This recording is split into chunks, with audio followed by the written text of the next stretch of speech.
This is going to be a big question right here. How much longer do you think you have on YouTube, and does YouTube ever burn you out? Realistically. Yeah, so what's going on? Ryan Troy back with another video for you today. And in this video, I got to reach out to one of the biggest photographers on the YouTube platform. Now, I had a lot of questions and he had a lot of time. So I don't want to make this video no longer than it already is. Let's jump straight into it.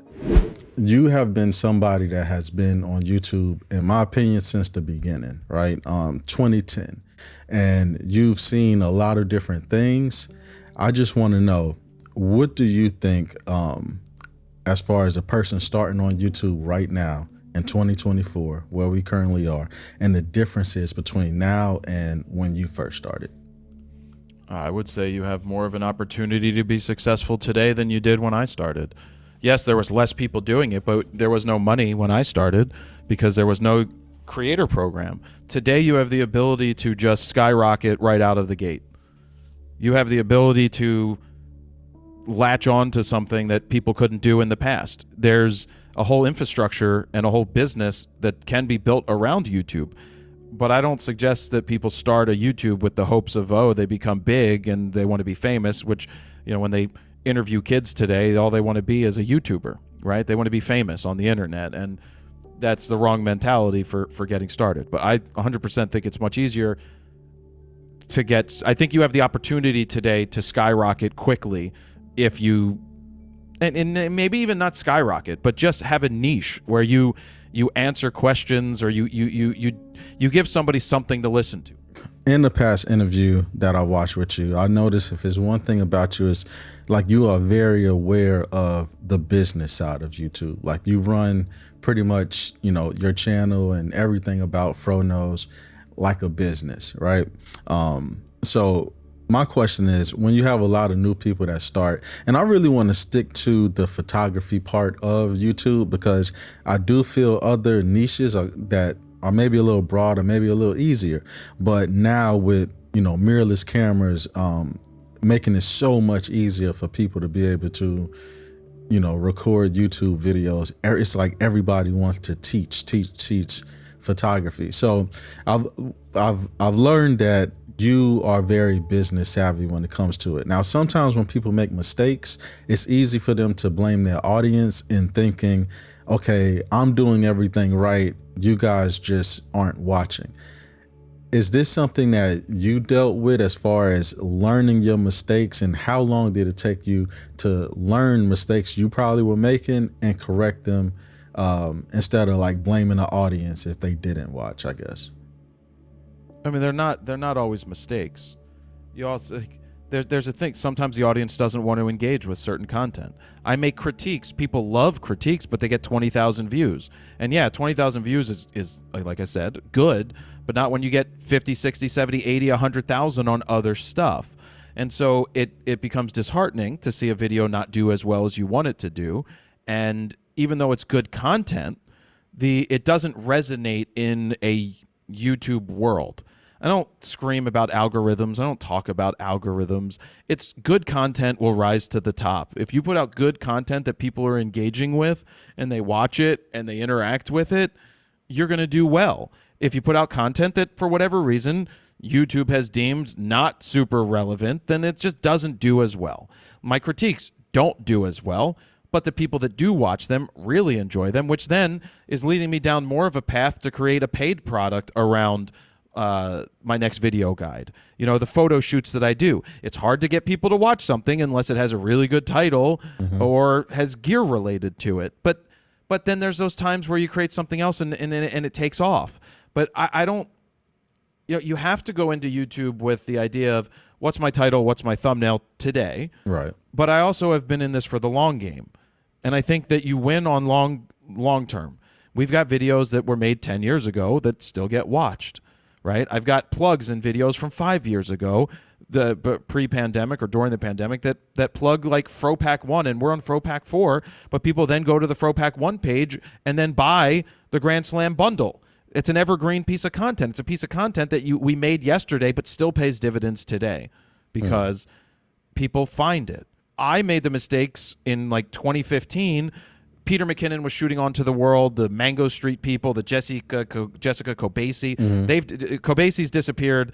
Mango Street's disappeared because you can't sustain. They just didn't have the long-term success plan in place. It was all like, I'm big. I exploded because in 2015 they changed the algorithm.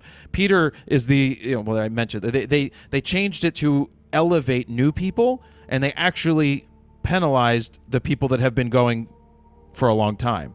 You saw me, the Tony Northrops of the world, just with our content, we stayed doing the same thing, but we went from doing 20, 30, 40,000 subscribers a month to 2,500 now. But I don't look at that as like YouTube has devalued the subscriber.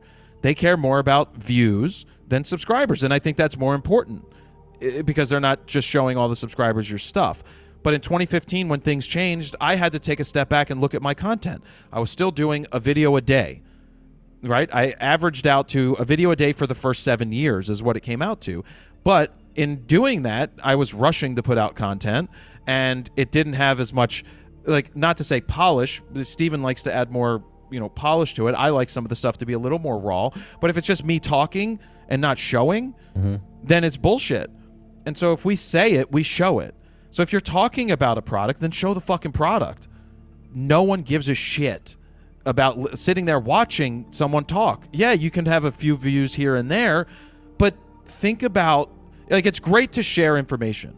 Right. You can put them up as podcasts if you want. You can just that's fine if you want to do it and you have something to say.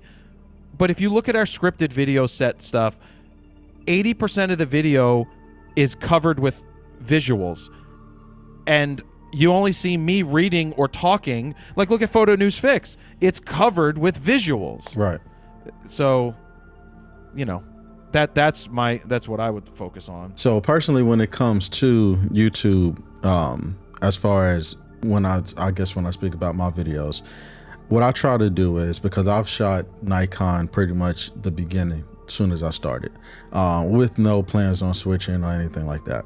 So I try not to make videos about Canon and about Sony because I have no knowledge in those areas. So I don't feel like I would do it any justice by mentioning things. Like, I watch a lot of videos of people that don't really shoot Nikon, and they probably, let's say, complain about something that in the menu it's a function button for, but they don't know that, right? Because or they may complain about, let's say, the menu of Nikon, which I think everybody would complain about, a menu of a new system when they're so used to using another one. So I try to stay away from those videos. Do you think that new photographers coming into the YouTube space could be successful by not going straight gear with every single brand?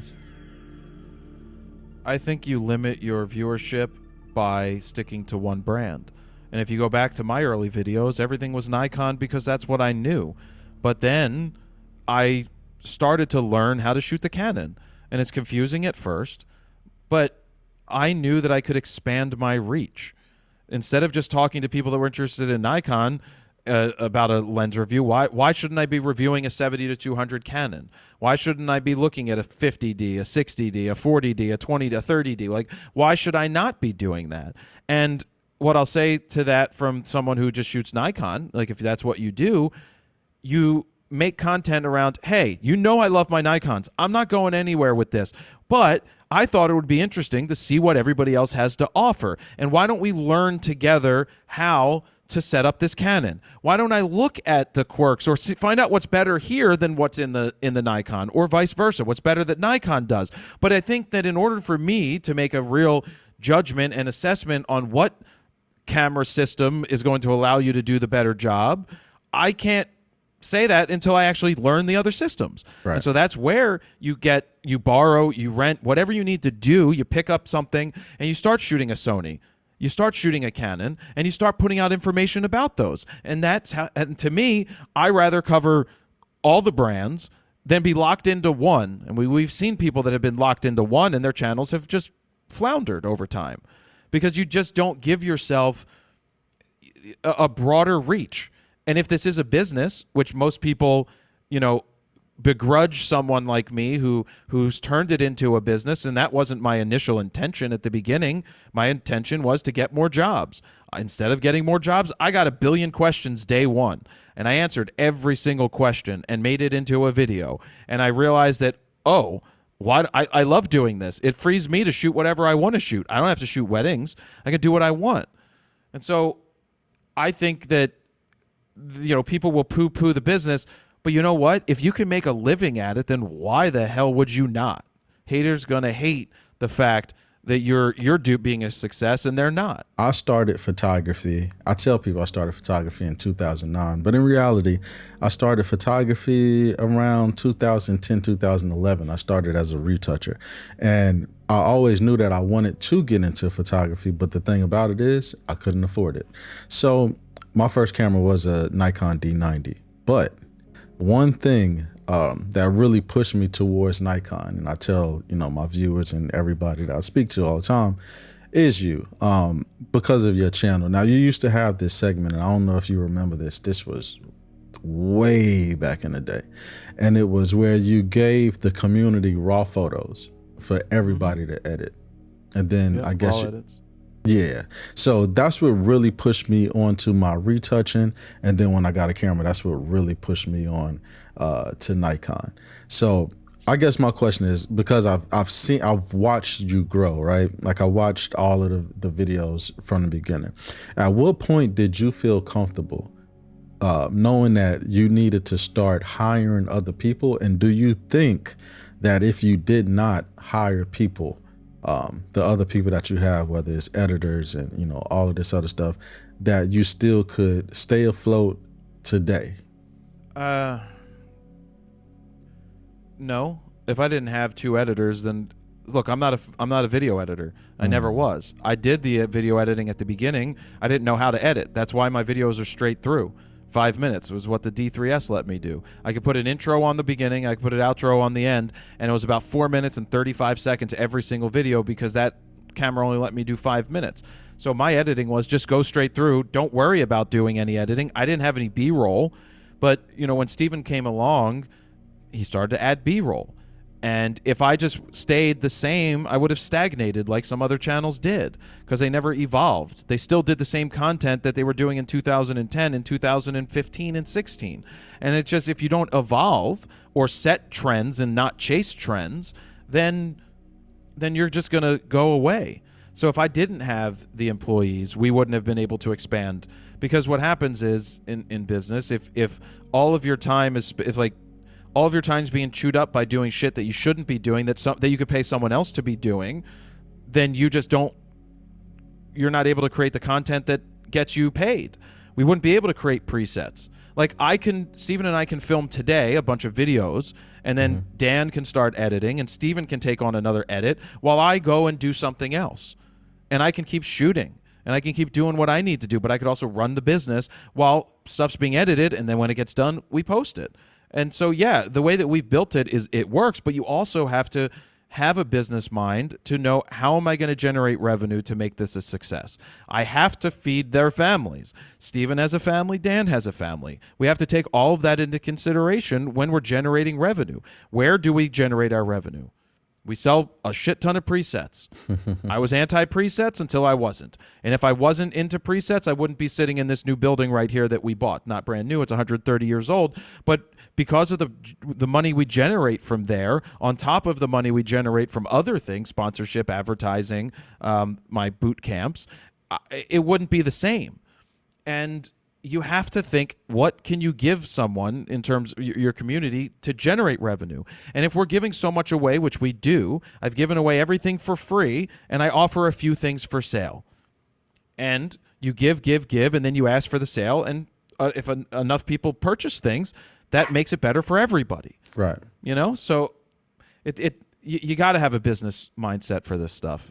And you can't really hire someone until you're generating enough that you can then, that they can at least pay for themselves. Right. Like, if you pay someone X amount of dollars, can you generate that amount of money extra to make sure that they're paid for? And then when you're doing that, you want to more than make more than what their salary is. And that's the point. They do this work, they help you grow, and they get paid, but you need to make more than what you're paying them in order to be in. I mean, that's business 101. And do you feel like, because, you know, like I said, you've been doing YouTube for a long time. Is this kind of sort of where you gained that business knowledge? Was it like rolling with the punches and, you know, just bad mistakes as far as, you know, business wise, learning from those mistakes? And like, where was it that you picked up on all of these skills as far as when it comes to do with business? Well, business was just more like something I was kind of born into. My dad was a salesperson, and I would watch him sell, you know, in his office when I was 5, 6 years old, and you just absorb it. You're not paying attention, but somehow you're absorbing how he's treating a customer, how he's being honest with a customer, how he's like, don't buy this product right now. It's not very good. I'm not happy with it, but we will have a better one soon.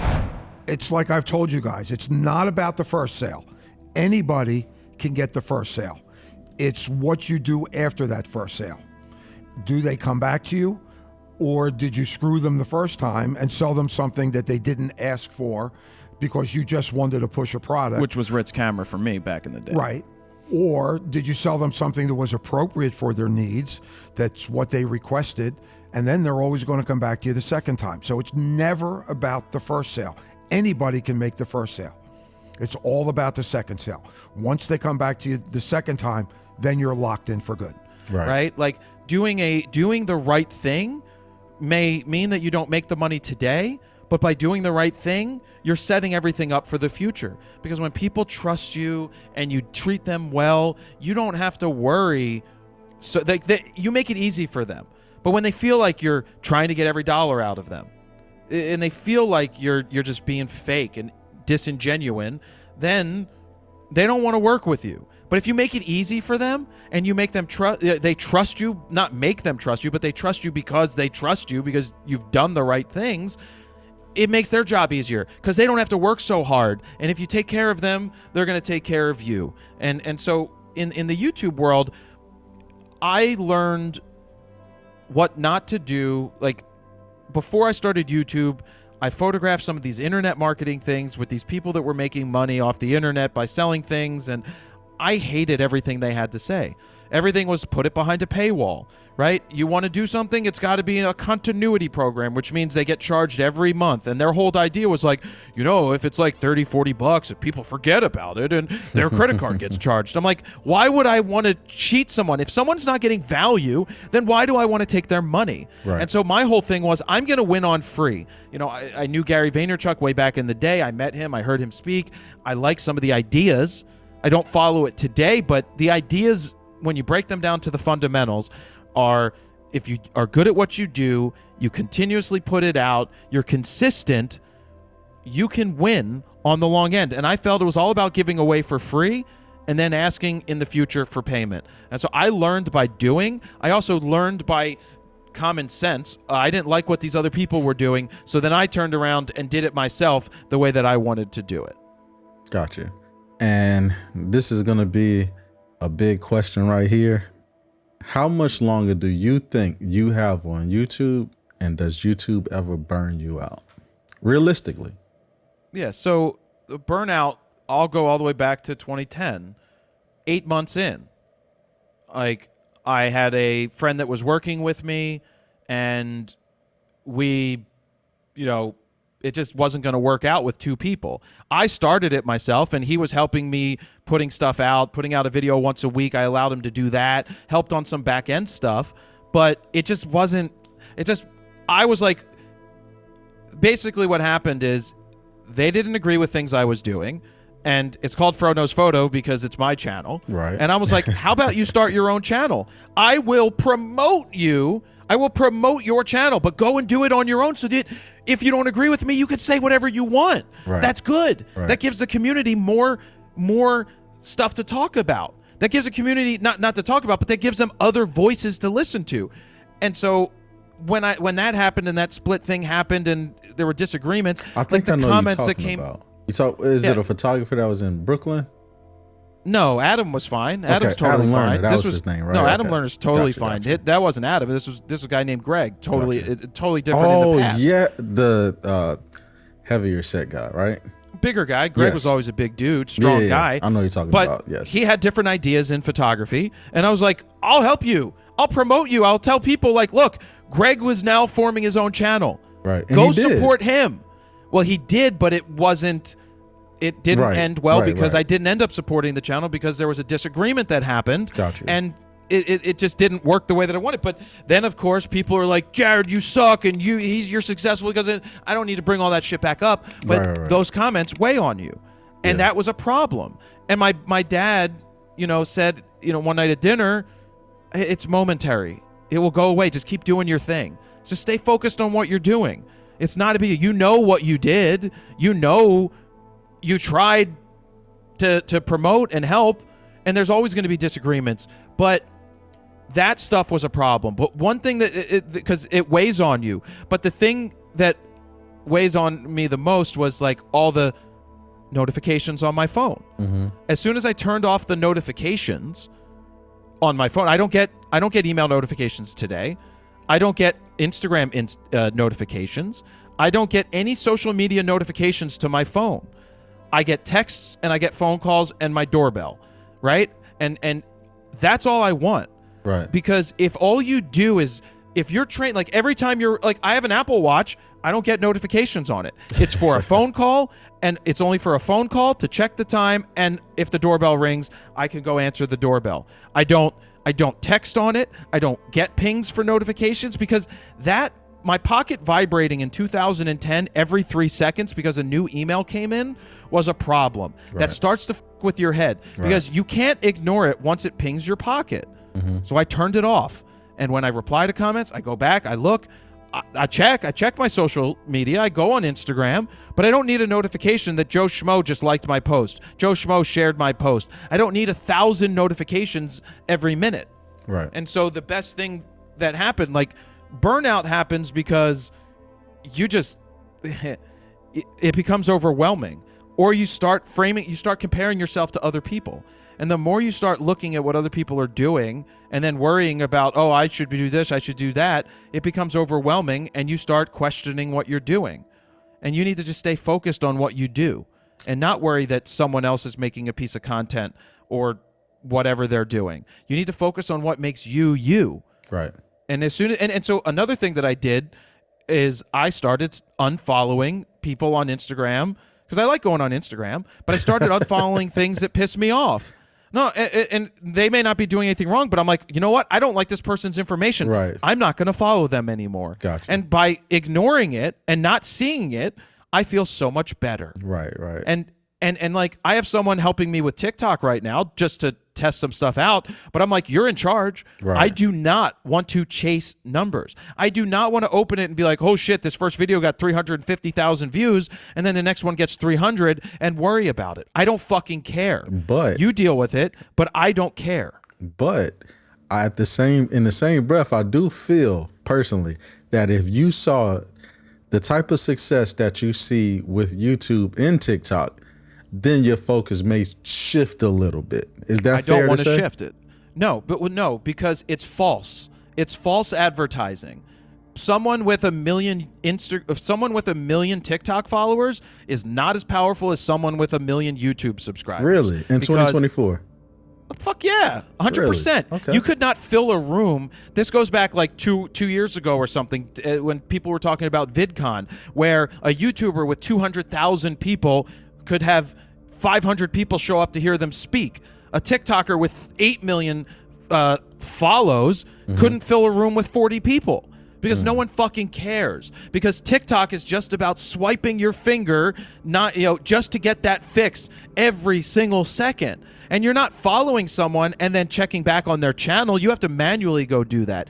TikTok is about serving you the content they think you want to watch. Right. That's why you can get a video that has 1 million views, and then the next one you upload gets 100. Right. Yeah. That's damaging to the fucking brain if that's what you're paying attention to. 1000%. So no, I do not believe that TikTok is not as strong as the community you build on YouTube. YouTube, you build a community. TikTok, you get a bunch of shoegazers that are just watching. And you know what? Voyeurs. This wasn't even a question that I had, but just you bringing that up just makes me want to ask it. I do feel like short form content. Yeah, just in general, from Reels, TikTok, Shorts, all of that. I feel like that is what everybody's going into, where back in the day, like me personally, I would get on YouTube. Well, I still do, right? I still go on YouTube like this, and I just go through videos, where before I feel like that's what everybody did, but now we go through Instagram, TikTok, to do that. And now YouTube just becomes search, right? Where if I go to if the average person goes to YouTube, it's because they're searching for a specific video. Where before, that's one way. Huh? That's one way they get content, and another way is that the For You page, the front page, right, but just feeds them different stuff. Correct, it does. But all I'm saying is, I feel now, where YouTube used to be that entertainment platform, that the other platforms is basically a For You page, a For You swipe, where YouTube now for other people is looked at as, I need to know this, so I'm going to go there and search this. Not, let me just see if I can find something, to entertain me. That's what YouTube used to be. I just don't feel like it's that anymore. Well, it's entertainment and information. It's the second largest search engine in the world behind Google. It's powerful. But it depends on what kind of content you're trying to do. Are you trying to chase trends and you want just quick views, or are you in it for the long run? There's different types of content. There's short form content, which we do not make on YouTube at all. We tried it. A bunch of people tried it, but a lot of people went all in because they got sucked into the views. Right. I got 5 million views. I'm like, cool. And they're like, we added 25,000 subscribers. I'm like, cool. How are your long form doing? Dead. Right. You killed your long form content because those people were not coming in to be a fan of you. They just wanted to see the little quick thing. I can't educate in 60 seconds. I mean, I'm sure I could make a minute and minute 30 video that could be educational, but I want to do more. There's different types of content. There's long burn content that will continue to pay dividends over time. It's evergreen, meaning time and time again, someone's going to search out for the next 5 years how to set up a Canon R5. Right. They're still going to continue to search that. Right. People are still searching for how to set up a D3500. Well, they find my videos when they decide to search for that. Correct. Because that's evergreen. Right. That's short form. That's meant to be long burn videos. Photo News Fix is meant to die after a couple days. True. It's meant to get its fix of, it's kind of short form. It's 6-7 minutes long, 5, 6, 7 minutes. But anybody that watches it engages and watches the entire video, because once you start it, you continue it until it's over because you want to get your Photo News Fix. And that content is dead after a week, but that's okay. If I didn't do that 5 years ago, decide to make that video series, I don't know what would happen here. That was a good piece of content we could do weekly, so that, I went from doing 7 videos a week to 3. Now we do like 2, sometimes 3. Right. It all depends on what we have and what's coming out. Now, one question that I asked that you answered the last part, but not the first part. The last part was the burnout, but the first part was, how long do you see yourself still going on YouTube? I'm going to continue, but I continue to evolve. Right? I utilize YouTube. It's a great source of revenue. It's also really great that I get to help a lot of people in photography. I mean, I encounter people that are like, I used to watch your videos, which it kind of sucks when they say they used to, but the whole point is they watched my videos and they learned, and they're like, because of you, I did X. Right. And that happens thousands upon thousands of times, and I won't meet all the people that I was able to help. And so that part is great. There's no reason for me to stop being a creative. I love creating. But I also have other things that I'm working on that are outside of the YouTube sphere. But if I didn't have YouTube, then those other opportunities would have never have arisen. Right. Trying to work on long form content that's episodic for a Netflix or an Apple TV or something along those lines, producing that stuff, right? So that is what I'll continue to do.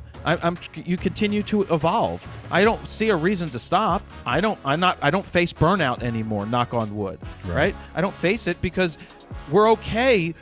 I don't want to chase, like a new camera comes out. I don't always want to be like, oh, we got to get a video out instantly. In some situations we do when it comes to the new stuff like Canon, and if we have early access to it, we have to pick and choose what content we're going to decide to focus on launch dates or not. If there's 50 other people going to launch a video on a new lens, but that lens doesn't matter, like I can wait 2 weeks and put it out. We don't have to rush. It's not a game. It's not a race all the time to be like, oh, well, these people are doing. I'm not like the other YouTubers in this sphere. They're not competitors to me. Like I'm not competing with them because I do something different. Right. And I want to do stuff different. And I know that people rely on watching my videos to get my take on my thoughts on a camera to help them with their buying decisions. I understand the influence that exists now. Well, there you have it. Thanks again, Jared, for coming on. And until the next time, peace.